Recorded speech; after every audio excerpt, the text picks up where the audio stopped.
Hi guys, by this video I am going to teach electric traction properties and equipment in a simple way to understand. If you want to learn the concepts clearly, follow me by subscribing my channel. Introduction of this chapter. First of all, you should know what is meant by traction. The process of driving forward, that means moving of any vehicle, is called traction. Here the vehicle means it may be car, bus, lorry, scooter, train, any of this, which consists driving wheel with contact to the surface. Surface means it may be road or railway track. By using this surface, the vehicle is moving on it. As we are studying electrical engineering, the traction is classified into two types. One is non-electric traction and the other is electric traction. Non-electric traction. By the name itself, we can easily define what it is. The traction that does not use electrical energy at any stage, whether it may be input stage or intermediate stage, is called non-electric traction. Example: steam engine drives, IC engine drives. Here, steam engine drives are usually in railways earlier.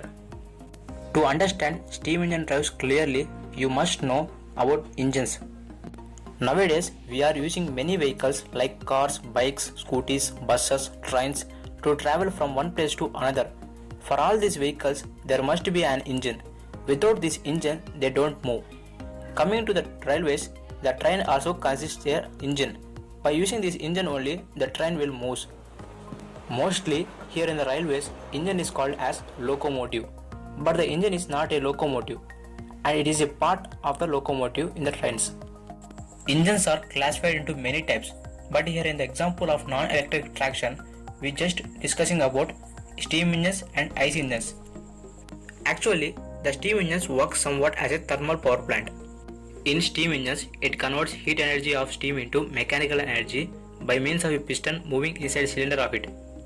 Whereas in thermal power plant, it converts heat energy of steam into mechanical energy by means of turbine rotation. Again, this mechanical energy is converted into electrical energy by using an alternator to it. In steam engines, the water is heated to get high pressure steam. That means the combustion of fuel will be accomplished externally in the locomotive. So steam engines comes under the category of external combustion engine drives.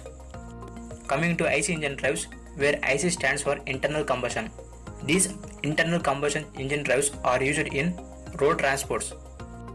Nowadays, we use vehicles like cars, bikes, scooters, buses, etc. All these vehicles consist internal combustion engines. For some vehicles, we give petrol as fuel, and for some other vehicles, we give diesel as fuel. By the name itself, we can easily know what it is. The combustion of fuel will be occurred inside the engine itself, then it is called as internal combustion engine or IC engine. Actually, IC engines are two types. One is spark ignition gasoline engine. Here we use petrol as fuel. And the another is compression ignition diesel engine. Here we use diesel as fuel. Electric traction. By the name itself, we can easily define what it is. The traction that involves the use of electrical energy at some stages or all the stages is called electric traction. Electric traction can be broadly classified into two types. One is self-contained vehicles and the another is vehicles which receives power from the distribution network. In self-powered system, the vehicle itself consists of a source. By utilizing the source of electrical energy, the vehicle can move. It is also called as self-contained vehicle. Examples for this type are battery electric drives and diesel electric drives. Nowadays, we are seeing battery cars which are driven by the children in various kids play zones. As I said before, diesel engine drives is one of the type of IC engines. Nowadays, we are using diesel engine drives for the vehicles such as cars, tractors, trains, etc.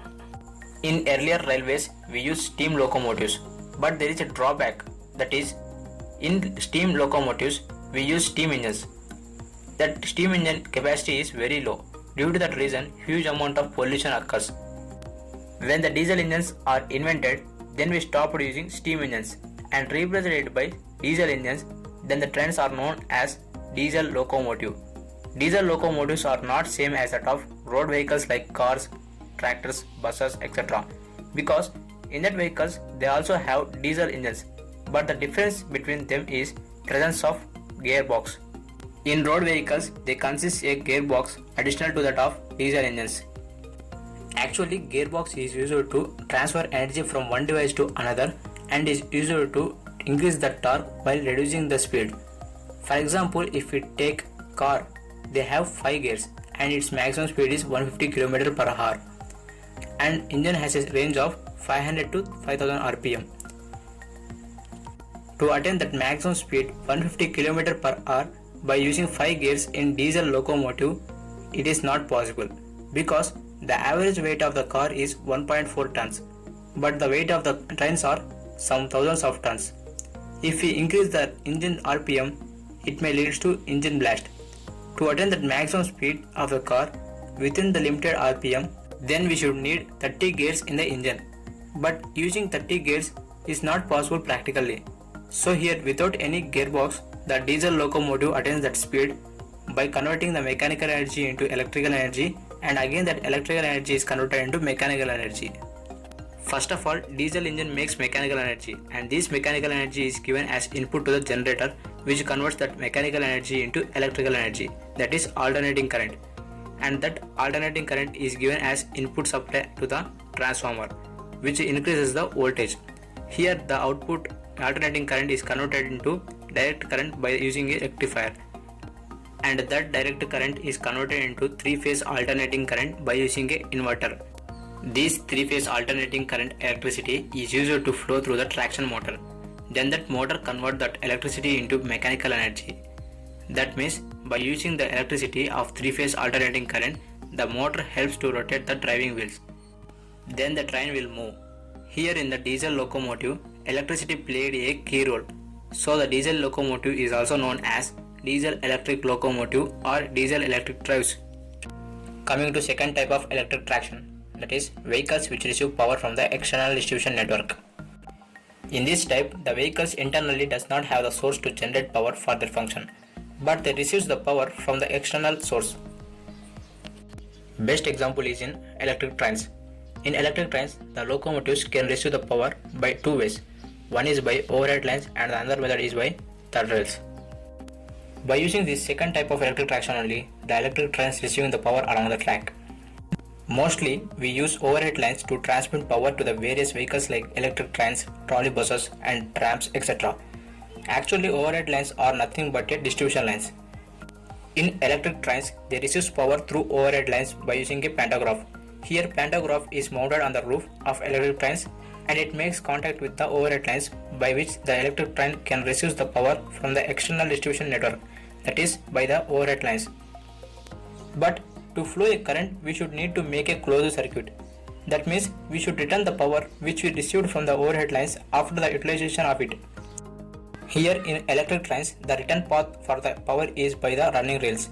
Running rails receives the power through the wheels of the train. That running rails are electrically grounded at suitable points. In substations also, earthing is provided. So finally, earth makes a completely closed circuit to flow the current in electric trains. All the trains now you are seeing are comes under the category of second type of electric traction, especially which are receiving the power through overhead lines. The alternate method to receive the power in electric trains is by the third rails. This method is used in electric trains in the absence of overhead lines. Mostly we use this method in metro trains and underground trains.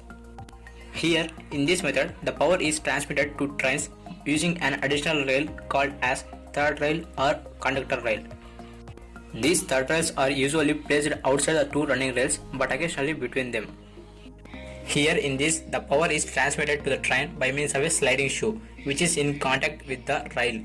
Actually, the third rail system is very dangerous to us because it transmits a DC supply, whereas in overhead lines it transmits a AC supply. So overhead lines which we are seeing are not much danger to us. In India, Bangalore Metro, Kochi Metro and Kolkata Metro runs on third rail power system. This is about the second type of electric traction, especially on third rail power system. At starting, I told you that traction is the process of driving forward of any vehicle. Where vehicle it may be a car, bus, lorry, scooter, train, any of this, which consists a driving wheel with contact to the surface. But our period of time it got preference that traction means it is for trains. But it is not restricted only to trains, it is also applicable for even bikes, for even four-wheelers, all the vehicles also. That's it friends, this is a brief introduction of this chapter. I hope you understood the concept very well. If you understood what I explained in this video, please encourage me by like, share and comment, and don't forget to subscribe my channel for more videos.